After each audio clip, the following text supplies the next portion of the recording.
What's up YouTube? Today I'm going to be reviewing this OEX Jackal II. So let's get it set up. So in this bag you get your tent pegs and your poles, and it does normally come in two separate bags, one for your inner and one for your fly sheet. But since I have used this tent before, I've packed it away how I like to pack it up. And it is already attached. The inside is already attached to the outside, so it should make for pitching a little bit easier.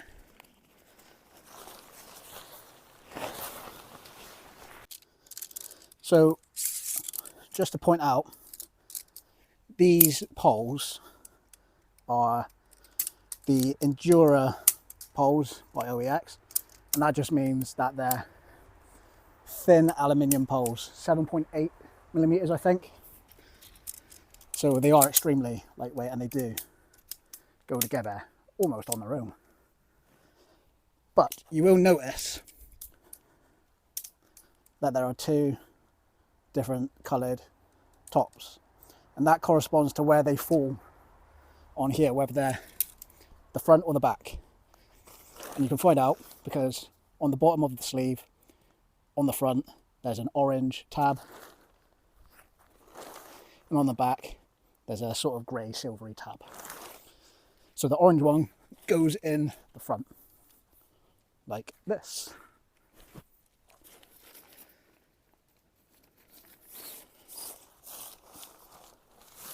Now obviously this is a two-person tunnel tent, so it does mean that it does have these sleeves, which I don't really like.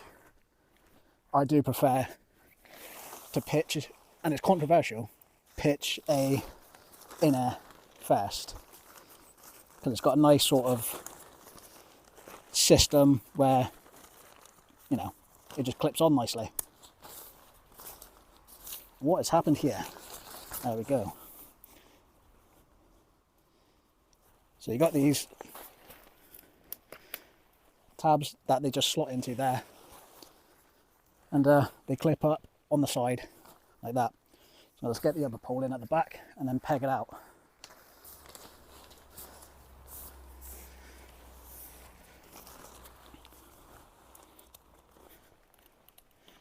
Quite easy to get in, but they can be a little bit of a struggle sometimes. So what I'm going to do is I'm going to just peg out the back of it, like so. You peg it out on 3 points at the back, making it nice and taut. Let's just loosely peg them out for a minute and then tighten it up after. And then we're going to peg out the front on the corners.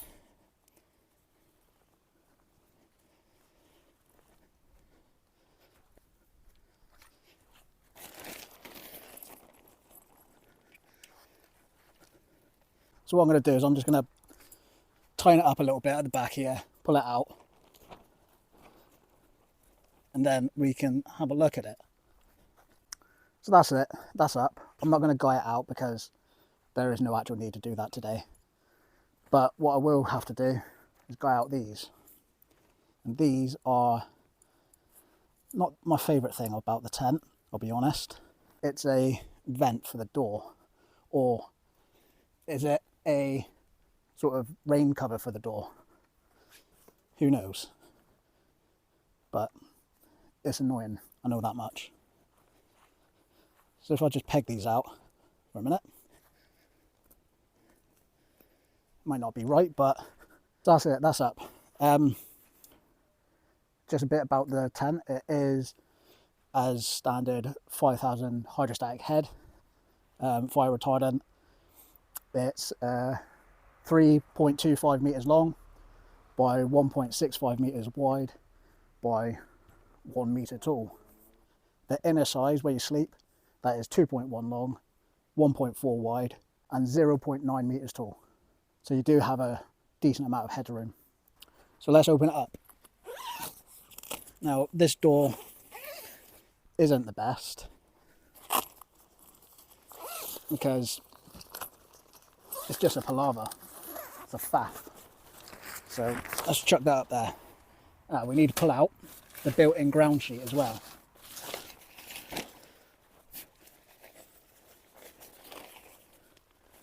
So what you need to do is just peg out the ground sheet like that. So you do actually have, right at the very front of your tent, 3 separate pegs on each side, which obviously, given the ground that you may camp on, it's not going to be ideal. So as you can see, this ground sheet is going to provide plenty of cover off the ground so you don't get your things wet, and it is a nice place to sit as well if you're cooking. You don't have to worry about getting a padded seat or anything, because this is all provided for you. Like I said, this flap is here to provide some coverage for when the door is up, as if it is raining, you do have that little bit of cover on the front and above your head.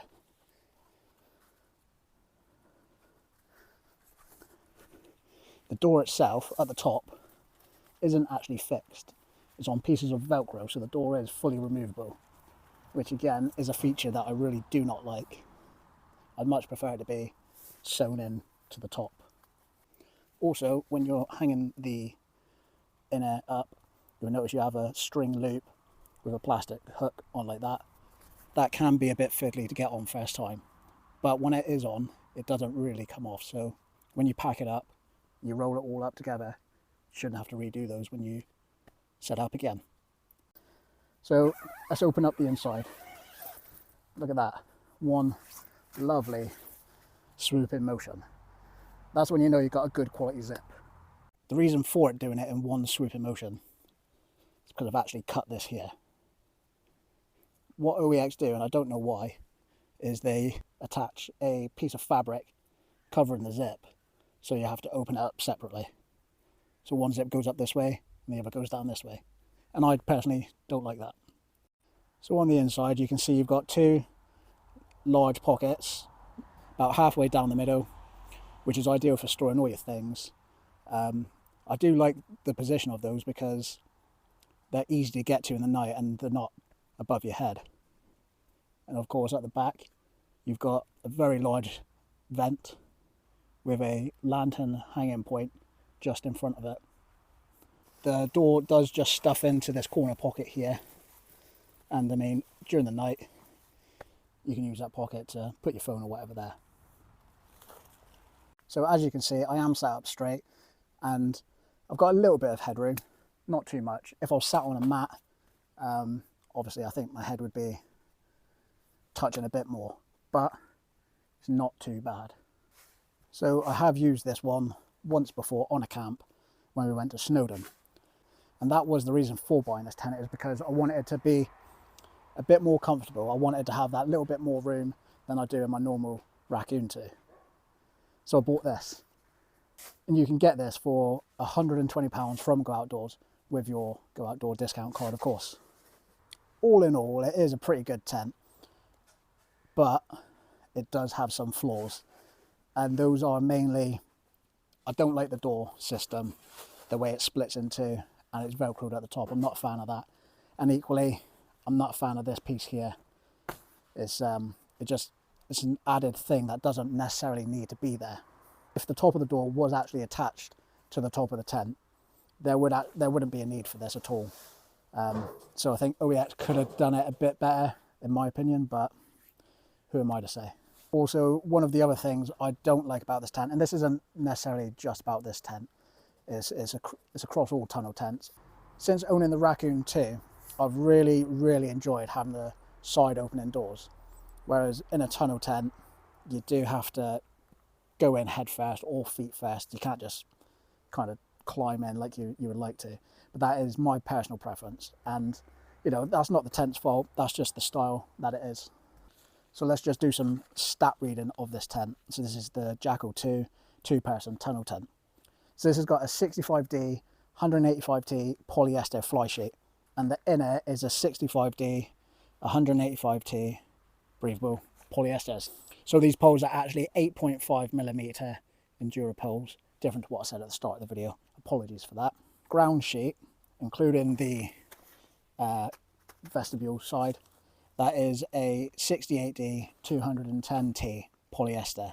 And actually this ground sheet has a 4,000 hydrostatic head rating as opposed to the Fly, which is 5,000. And the weight of this tent is a measly 3.08 kilograms, which for a 2-person tent is a little bit heavy, but it shouldn't really be a problem because you can split this across 2 separate packs that it does come with. You do have a separate dry bag for the inner, and you have a separate dry bag for the outer and the poles and pegs. So you can split it across two bags, 2 people if you really wanted to, but it shouldn't really make a difference because it is still quite light at 3.08. It does go away in the bag quite nicely. I haven't had an issue putting it away, even when it has been wet, and it does compact down quite well as well. So yeah, would I recommend this to someone?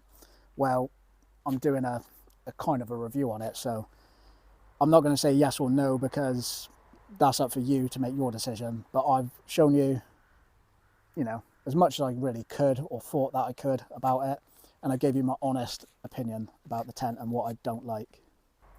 What I do really like about this tent is that built-in ground sheet for your vestibule. So that's it. Thanks for watching. Hopefully you've enjoyed the video, and if you have, please consider subscribing to the channel for more hiking, wild camping and gear reviews. And if you want to check out a comparison between this and the OEX Jackal II, then you can find that just here. So thanks for watching. I'll see you later.